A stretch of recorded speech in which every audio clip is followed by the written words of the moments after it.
right, let's get into this video. Correct me if I'm wrong, but 3 nights in a hotel for hurricane victims, but free housings for illegal immigrants, right? Okay, so let's just stop right there. You said, correct me if I'm wrong, 3 nights in a hotel for hurricane victims, but free housing for what you call illegal immigrants. You're wrong. From the FEMA website, North Carolinians may be eligible for transitional sheltering in hotels. FEMA has activated Transitional Sheltering Assistance, otherwise known as TSA, for North Carolinians displaced by Tropical Storm Helene in Alexander, Allegheny, yada, yada, yada, yada, yada, all the way down. Residents in these counties who have applied for disaster assistance may be eligible to stay temporarily in a hotel or motel paid for by FEMA while they work on their long-term housing plan. People do not need to request this assistance. FEMA will notify them of their eligibility through an automated phone call, text message, and or email, depending on the method of communication that they selected at the time of application for disaster assistance. Individuals and households may be eligible if they cannot return to their disaster-damaged home and their housing needs cannot be met by insurance, shelters, or rental assistance provided by FEMA or another agency. Under the TSA program, FEMA pays the cost of room, taxes, and non-refundable pet fees directly to participating hotels and motels. Pet fees will only be paid up to the approved limit of assistance for individual rooms. Survivors are responsible for their other costs, laundry, room service, restaurant, parking, etc., etc. Eligible survivors may stay in a participating TSA hotel in Georgia, Kentucky, North Carolina, South Carolina, Tennessee, Virginia, and West Virginia, so forth and so on. And here's where we get to the part where you're dead wrong. An initial eligibility review will be conducted 60 days after the check-in date. When eligibility ends, survivors will be notified by FEMA 7 days prior to checkout. So, quite literally, your minimum stay is 67 days. Let's say they came in at the 60-day mark and did a review and determined you're out. We got to give you your notification. You get another 7 days after that. So, yeah, you're wrong. You said 3 days for hurricane victims. The minimum is 67 days. Minimum 67. What else you got? $750 to Americans who are in distress, but billions to Israel and Ukraine, right? The money that goes to foreign assistance to nations like Israel and Ukraine is not part of any American disaster relief fund in any way, shape, or form. And no, hurricane victims are not just getting $750. This has been talked about ad nauseum, but folks like you seem to have a hard time keeping up. The $750 is an initial assistance from FEMA. Then you submit for your homeowner's insurance and you submit for federal assistance once the president declares those areas a disaster, which he has done. As a matter of fact, let's listen to some of the Republican governors in these Republican states talk about the federal response. This is a great question. Let's talk to the Republican governors in all of these states. What has been the ongoing kind of federal assistance for South Carolina? It's been superb. I finally was able to speak to the president yesterday afternoon after he missed me and I missed him leaving. He left a voicemail, I left a voicemail. So we finally connected yesterday afternoon. He said that whatever we need to let him know, and we're doing that. Also, Secretary Buttigieg called yesterday and said the same thing, and also Deanie Criswell for FEMA is also called.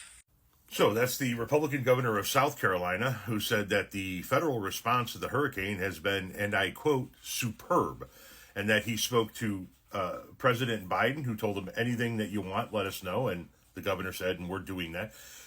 Pete Buttigieg called, said the same thing, anything you want, and somebody from FEMA called him and said anything you want. So that's the Republican governor of South Carolina saying that the federal response so far has been superb. But there's more. That's just one clip. Let's talk to the rest of the governors. I just spoke, the president just called me yesterday afternoon. I missed him and called him right back. And he just said, hey, what do you need? And I told him, we got what we need. process. He offered that if there's other things we need, just to call him directly, which I appreciate that. That's the Republican governor of Georgia, Brian Kemp, saying that the president called him, said, whatever you need, we got it, let us know. And the governor told him, we got what we need right now, but if we need anything else, we'll let you know. Everything's going great.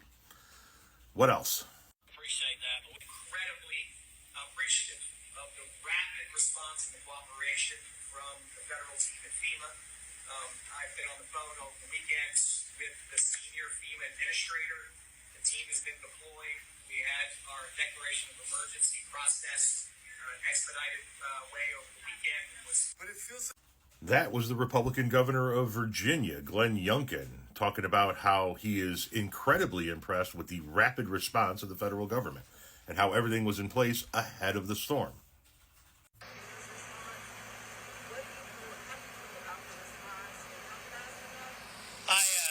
Look, I've lived in North Carolina for almost 30 years. I've seen a lot of storms come through this state. I'm actually impressed with how much attention was paid to a region that wasn't likely to have experienced the impact that they did. And that is the deeply conservative Republican senator from North Carolina, Thom Tillis, speaking about how impressed he is with the attention that has been paid by the federal government to his state of North Carolina in the advance of and the wake of this storm.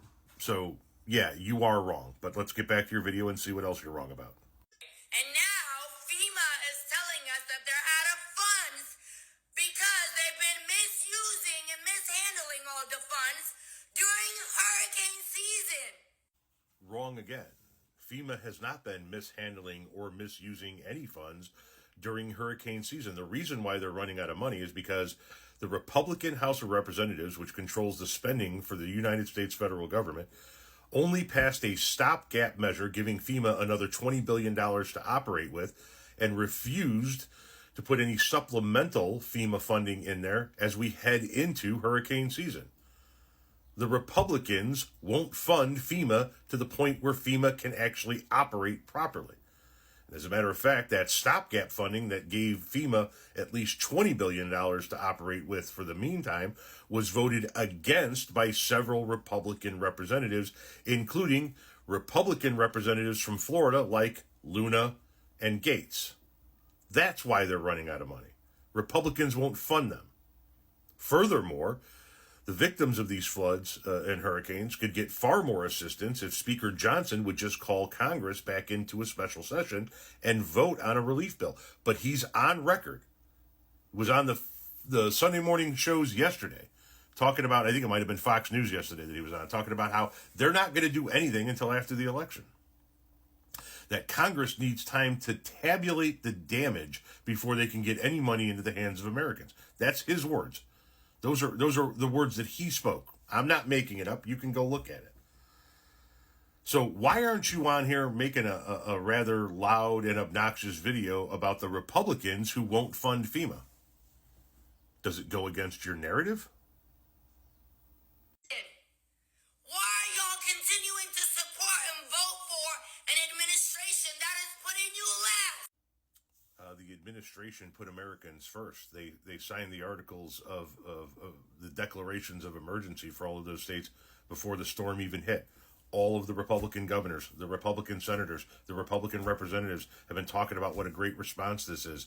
Luna, who voted against the continuing resolution, got together with Democrat Moskowitz from Florida and put together a bill to get the first $10 billion into the hands of victims. And the Republican Speaker of the House said, yeah, we're not doing that. We're going to let them wait a month, and then we'll talk about voting on a bill. Try some decaf and then get yourself educated, because you are full of misinformation.